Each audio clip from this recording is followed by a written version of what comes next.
सब शो कर।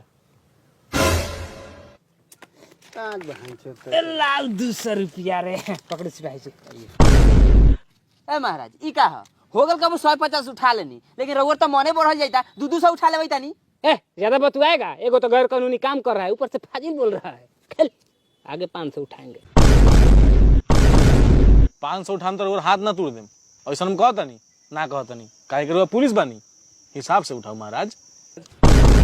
ए ज्यादा फाजिल बतियाएगा, हिसाब से कभी तो कमे उठा रहे हैं। पुलिस प्रोटेक्शन में ताश खेल रहे हो, वो कम है का? तो हमने के ना चाहे पुलिस प्रोटेक्शन। भाई जी इसको उठाइए तो मरिए गांड पर 2 डंडा।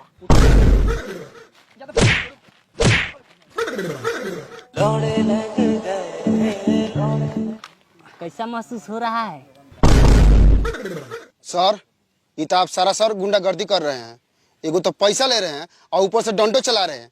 ये कहाँ से जायज है? अरे साला लवांडा, तू सर के जायज नाजायज सिखाएगा? डंडा खड़ा करा के इसी पे बैठा देंगे।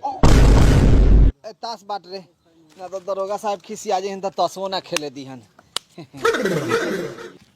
500 रुपया दे, जितबो तुम तोरा के 600 रुपया देबो। 100 रुपया लगा के दे। शाम खानी हमरा कैसे चाहे लोग ना करे कि साफ एकदम हर बार आ जाले से। 100 गो बा, चल हमरो 100 गो रहल। 100 गो हमर 100 गो बा, ले हमरो 100 गो। चल 100 गो। चल हमरो 100 गो। बाइक बानी, चल 200। आओ 200। चल 100। चल 200। हाइले पूरा। चल शो कर। चलो बाबू लोगन घरे जा, पैसा खत्म खेला खत्म।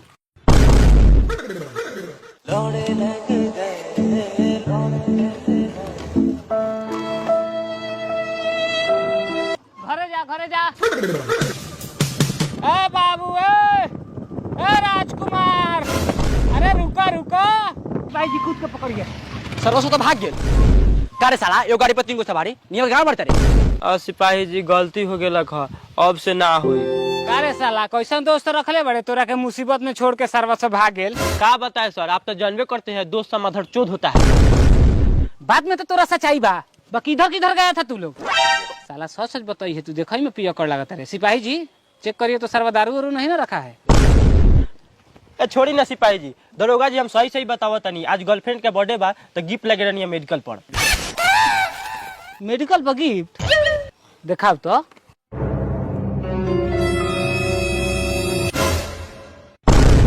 सर्व पियक्कड़ ना पिलक्कड़ बा। का रे साला, यह सब गिफ्ट दिया जाता है? सिपाही जी तनी अगर अपना तरीका से समझाइए तो। कान पकड़वाइए, डंडा उठाइए। अरे बाप रे बाप, अरे बाप रे बाप।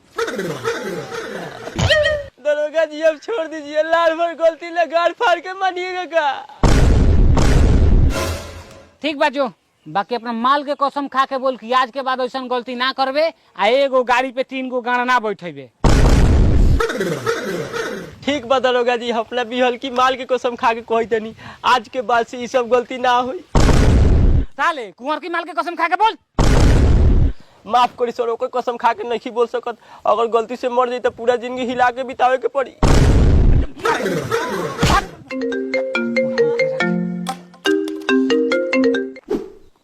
हेलो दरोगा जी, हम गोपाल नगर से बेचन भुलैतानी।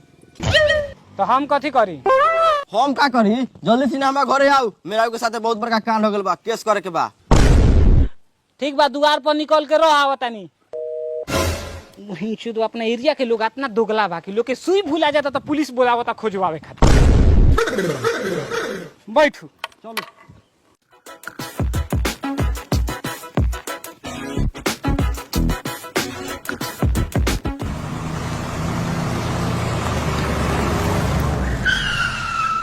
सिपाही जी निकालिए कॉपी या लिखिए रिपोर्ट। कथी हुआ है जी? रे बताओ दरोगा जी से। दरोगा जी का जाने कौन चोर नतियन मराती के चोली चुरा ले बा। चौकत कथी बनी पता लगाई, कौन नतिया लोगन के धन दौलत छोड़ के मेरा के चोली चुरा फिरता। सिपाही जी मामला तो गंभीर लागता। अच्छा बताइए, आप रात में कहाँ सोई थी? घर में सुता रहे अपना भतार जोरे कोरा में चपक।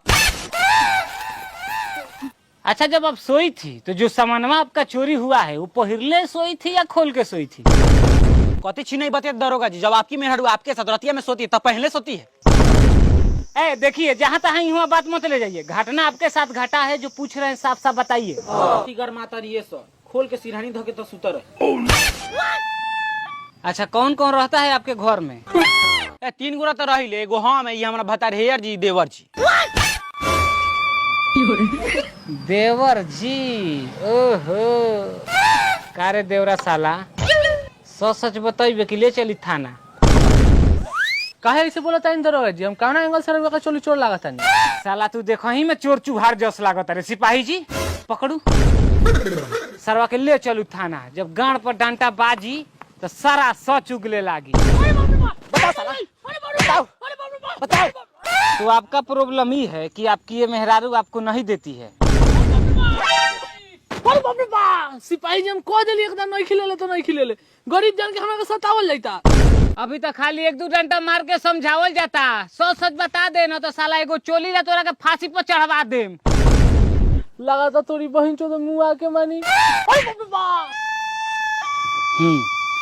तो आपका कहना है कि आपकी ये मेहरारू आपको इज्जत नहीं देती है, दिन रात गाली देती है। जी सर, और शादी कहला 3 साल हो गए, अभी तक ले रात में साथ में नहीं सोती है पलंग पर। का हो, सच बोला था? जी सर। तो आप ऐसे काहे करती है? सजानवा के तो पूरा हक है आपके खजानवा पे। दरोगा जी अपना नैहर के यार से वादा करके आयल बानी कि अपना पति के साथ कहियो गलत संबंध ना बनाएम और उ सब काम ना करम।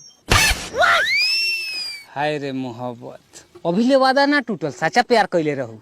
हाँ ये दरोगा जी, हमहू एगो लड़की से प्यार कैले रही, तो हर बात सुन के ओकर याद आ गई। सिपाही जी। हाँ दरोगा जी। हमरा गर्लफ्रेंडवा के बारे में कुछ पता लागल? हाँ सुनो तनी ओकर लड़को के वाला बा। तोरी बहिन के रे मोहब्बत, माधर चोद निकल गेल। दरोगा जी एकरा से पूछी, जब हमारा साथे सूते के ना रहे उ सब करे के ना रहे तो हमरा से बियाह काहे कैलक? हमार मजबूरी रहे, पापा की इज्जत रखेला कॉल लेनी। पापा की इज्जत तो रख लेलू, हमर मनवा के रखी? बोले के तो लूड़े नहीं खे। पुलिस के सामने मारा मारी, उस जेल में डालम की जिंदगी भर बेल ना हुई। तोनी दोनों साफ साफ बताओ कि कथी चाहता रे? माथा खराब करके रख ले बस सारा बस। दरोगा जी बहुत बर्दाश्त करनी, हमरा एकरा सब तलाक चाहिए।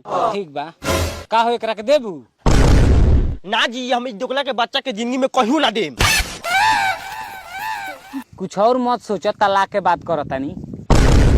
हाँ जी तब देम, बोली कहाँ देवे के बा? कोर्ट में जा सो ले ले तलाक, सर्वा सब सॉल्व कर मामला।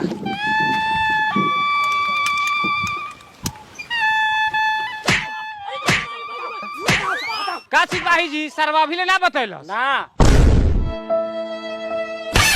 कारे साला, सच बतेबे कि गोली मार दी? बताओ तनी दरोगा जी, बताओ तनी अपना भौजी के चोली चोरा के माल के दे देनी। साले अगर 24 घंटा के अंदर चोली वापस ना कैलो तो दौड़ा के गांड में गोली मार दी। सिपाही जी खोल दीजिए। एकरी बहिन के राके चोली चोर अपराधी।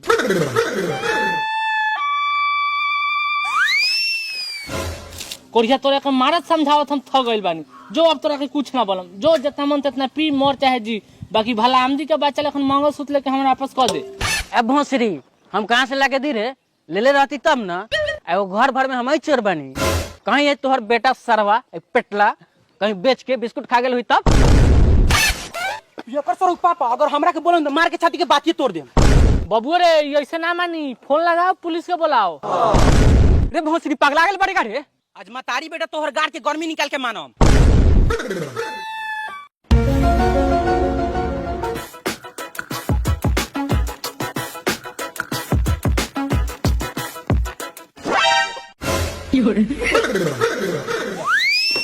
कारे साला, इतना घामा में पुलिस के परेशान कैले बड़े, तोनी थाना ना आ सकेली? पहले ही बताओ तो कौन सा फोन केले रहला? जी दरोगा जी हम ही कर ले रही, माई करवले रलख। हमनी पास थोड़ा भी टाइम नहीं है, जल्दी बताओ मामला का बा। मामला ये बा कि माई के मंगलसूत्र बेच के पापा दारू पी गेल बारी। प्रणाम दरोगा जी। प्रणाम प्रणाम। बेटवा जे बातवा कहता उ सही बका? ना रउआ के हम सकल सूरत से पियकर छोड़ लगा तनी का। सरवा के मुंह तो गुह लेखा महकता। पी के फूल बा। पुलिस के रेलाई में तो मंगलसूत्र दे देवे, बाकी बताऊ बिहार में तो दारू बन बा, तोरा मिल कहाँ से जाता? दरोगा जी डेरवाई मत, रउआ चाही तो कोही तो मंगा देतनी, एक फोन में होम डिलीवरी मंगाऊ। सरवा यही भी भागे पकड़ाई। हेलो सुबोध, एगो चाही ले ले आओ दूरे पर। ये आखिरी बोतल बा, मंगलसूत्र के पूरा पैसा सध जाई। ठीक बा ठीक बा। हाँ हाँ हाँ हाँ।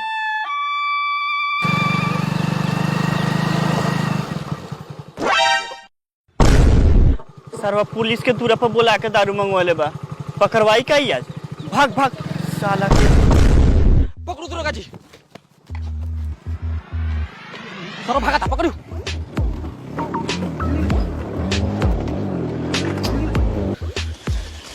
इस सरवा पुलिस वाला पिएला मंगलक है कि ओकरा के पकड़ेला। ठीक तब आप पकड़ा जाए तो तबे तो तोहर गहना गुड़िया बेचल छूटी। Run.